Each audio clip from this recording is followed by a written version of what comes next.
Good morning all students.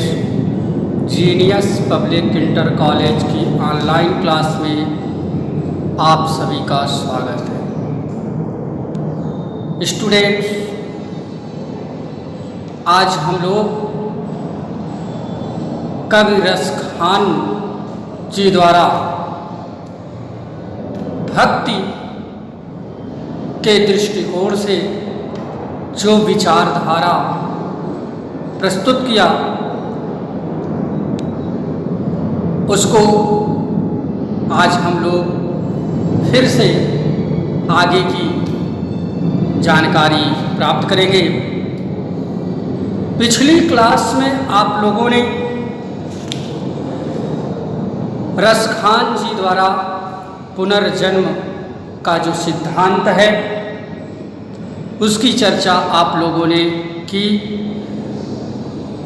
उसका अध्ययन किया, उस पर विचार किया, उस पर चिंतन मनन किया और यह बात की जानकारी प्राप्त हुई कि भारतीय दर्शनानुसार जीव का पुनर्जन्म होता है और उसके कर्मों के आधार पर उसको प्राणी शरीर प्राप्त होती है।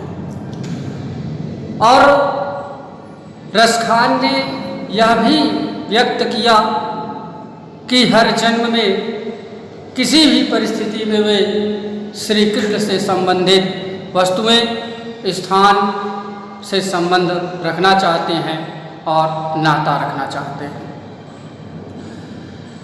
आज की क्लास में हम लोग फिर से जो आगे की बात रसखान जी ने कही उस पर चर्चा करेंगे। सभी स्टूडेंट्स ध्यान दें और काव्य पंक्ति पर ध्यान दें कि रसखान जी ने लिखा कि या लकुटी अरुका मरिया पर राजती हूँ पुर को तजडारों, आठों सिद्धि नवो निधि के सुख नंद की गाय चराई विशारों।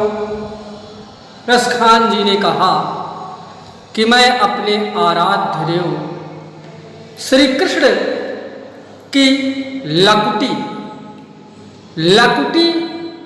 माने होता है लाठी।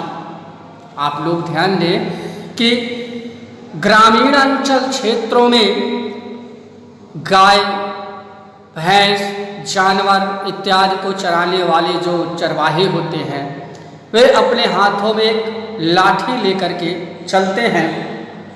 तो श्री कृष्ण भी जब नंद बाबा की गायों को चराने जाते थे तो लाठी और कंबल इत्यादि लेकर के जाते थे। रसखान को उनकी वस्तुओं से इतना अत्यधिक प्रेम है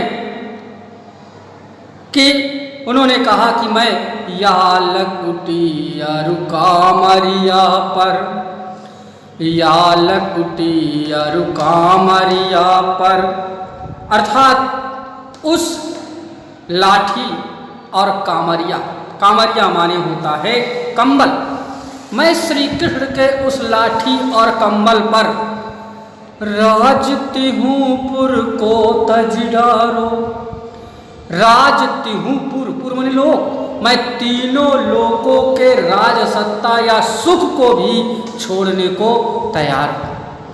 अर्थात मुझे अगर तीनों लोक के सुख को भी त्यागना पड़े तो मैं श्री कृष्ण के उस लाठी और कंबल के लिए मैं तीनों लोकों के सुखों को भी त्याग सकता हूँ।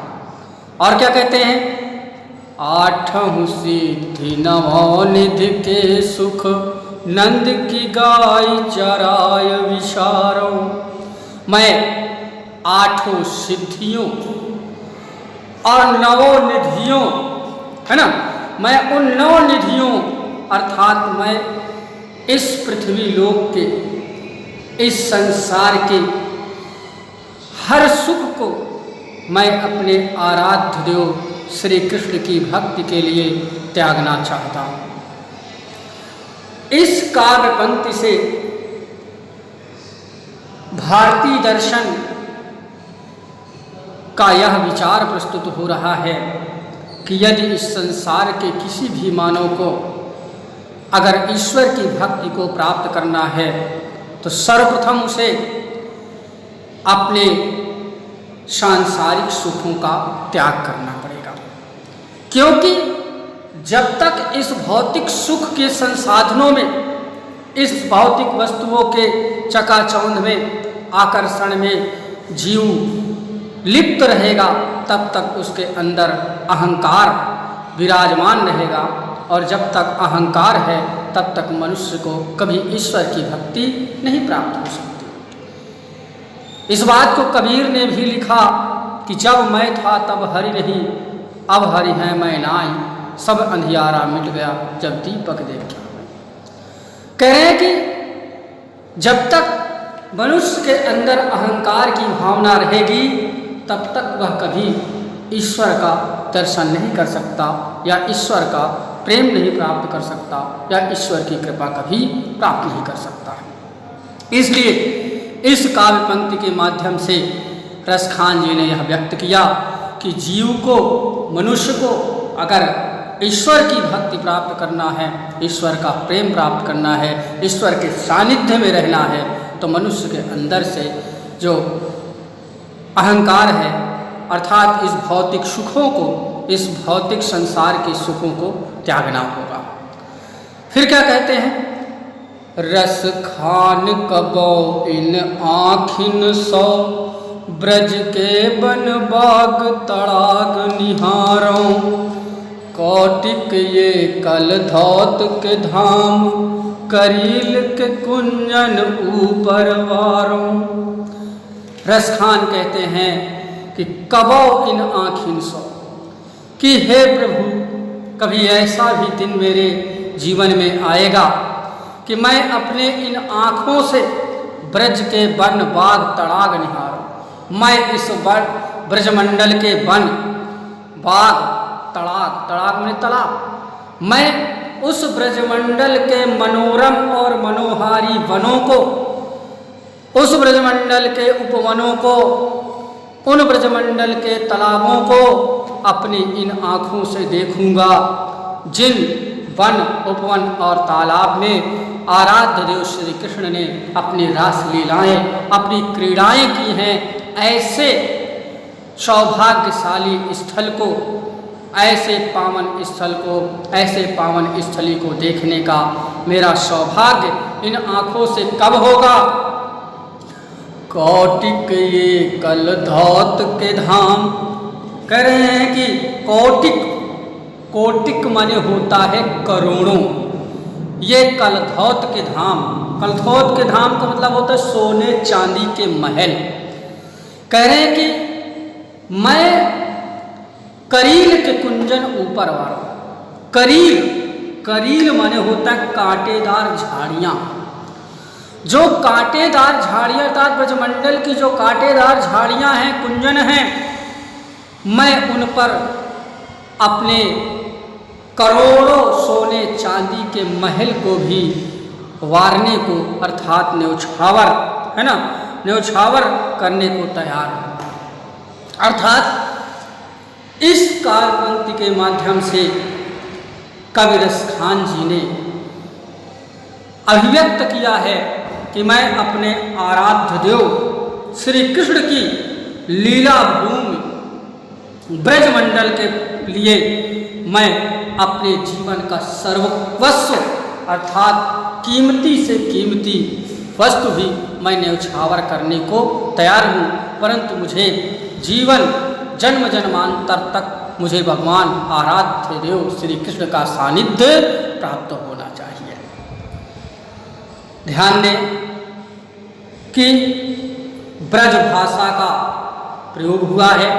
रसखान जी की पूरी जो कविता आप लोगों के पाठ्यक्रम में रखी गई है उसमें ब्रज भाषा का प्रयोग है और अनुप्रास अलंकार की छटा दिखाई दे रही है और छंद की दृष्टि से सवैया छंद है और रस की दृष्टि से भक्ति रस या शांत रस परिलक्षित होता है। आगे देखें,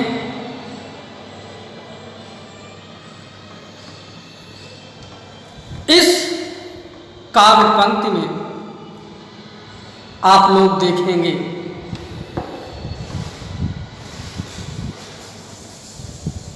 कि रसखान ने प्रेम, और कैसा प्रेम कि श्री कृष्ण के रूप सौंदर्य के प्रति गोपियों का जो मुग्ध हो जाना स्वाभाविक यहाँ पर चित्रण किया गया है। और गोपियाँ श्री कृष्ण के प्रेम में, श्री कृष्ण की भक्ति में अपना व्यक्तित्व खोकर श्री कृष्ण में लीन हो जाना चाहती हैं। और यहाँ पर प्रेम में होने वाली ईर्ष्या का भी चित्रण किया गया है। तो आप देखेंगे कि इस काव्य पंक्ति में दो सखियों का संवाद है। एक सखी प्रेम के वशीभूत होकर के श्री कृष्ण के ऊपर पूर्ण समर्पण हो जाना चाहती है और साथ ही उनकी मुरली को अपनी सौतन मान करके उनसे ईर्ष्या करती है। इसी चित्र का, इसी दृश्य का चित्रण इस काव्य पंक्ति में किया गया है। जरा ध्यान दें, एक सखी है अपनी दूसरी सखी से कहती है, और कैसी सखी जो श्री कृष्ण के प्रेम में वशीभूत है, वियोग है। तो कह रही कि सखी मोर पखा सिर ऊपर रखी हो, गुंज की माल गरे पहिराऊंगी, ओढ़ पीताम्बर लैल कुटी बन, गोधन ग्वारिन संग फिराऊंगी। कह रहे सखी मोर पखा सिर ऊपर रखी हो, अगर तुम कहो तो मैं मोर पखा, मोर के पंखों से युक्त जो मुकुट है उस मुकुट को मैं अपने सर पर रख लूँगी, गुंज की माल गले पहराऊँगी, और गुंजों की माला भी अपने गले पर मैं पहन लूँगी। ओढ़ पीताम्बर लैल कुटी बन, और मैं पीताम्बर, पीताम्बर माने पीला वस्त्र, पीला है अंबर जिसका अर्थ है श्री कृष्ण। अब यहाँ पर इस पीताम्बर का अर्थ है कर्मधारय समास, यहाँ पर होगा पीताम्बर अर्थात पीला वस्त्र। तो यहाँ पर बहुब्रीहि समास न होकर के कर्मधारय समास होगा। तो पीताम्बर, मैं पीले वस्त्र को ओढ़ करके लय लकुटी वन गोधन, और लाठी लेकर के वन की ओर गोधन ग्वारिन संग फिराऊंगी। मैं ग्वाल ग्वालियों के संग मैं गायों को भी चराने जाऊंगी, घूमूंगी, उनकी गायों को भी चराने जाऊंगी। अर्थात कहने का तात्पर्य जो भी श्री कृष्ण का स्वरूप है, जो भी श्री कृष्ण के कार्य हैं, मैं उन सभी कार्यों को, मैं उनके सभी स्वरूप को धारण कर सकती हूँ। और कहते हैं भावत वो ही मेरो रस खानी, कह रहे हैं कि भावतो वो ही मेरे रस, है ना, भावत वो ही मेरो रस खान, सो तेरे कहे सब स्वांग करूँगी। कह रहे कि हे सखी जो तुमको अच्छा लगता है ना, कह रहे कि जो कुछ भी तुझे अच्छा लगता है तेरे कहने पर सब स्वांग करूँगी। स्वांग माने होता है नाटक। मैं तुम्हारे कहने के अनुसार मैं सभी प्रकार के नाटक कर सकती हूँ जो श्री कृष्ण रचाते हैं, जो श्री कृष्ण स्वांग करते हैं। या मुरली मुरलीधर की, या मुरली मुरलीधर की, अधरान धरी अधरान धरऊंगी, परंतु हे सखी मैं या मुरली, उस मुरली को मुरलीधर अर्थात श्री कृष्ण मुरली धारण करने वाले जिन्होंने अर्थात श्री कृष्ण की अधरान धरी अधरान धर, मैं उस मुरली को अपनी अधर अधर माने होठ, मैं उस मुरली को अपनी होठ में नहीं रखूंगी जिस मुरली को आराध्य देव श्री कृष्ण ने अपने होठों पर रखी थी। इस काव्य पंक्ति से, इस पंक्ति से प्रेम में उत्पन्न होने वाली ईर्ष्या के प्रति का स्वरूप चित्रण किया गया है। और या मुरली मुरलीधर की इस काव्य पंक्ति में यमक अलंकार है, ब्रज भाषा है, सवया छंद है और संगीत लय प्रवाह है और भक्ति रस और कहीं न कहीं श्रृंगार रस का भी चित्रण किया गया है। आगे देखें सभी स्टूडेंट्स, लास्ट जो रसखान जी ने लिखा, यह दृश्य ऐसा है कि एक गोपी जो है अपनी माँ से कहती है कि श्री कृष्ण की बंसी में और श्री कृष्ण की मुस्कान में इतना जादू है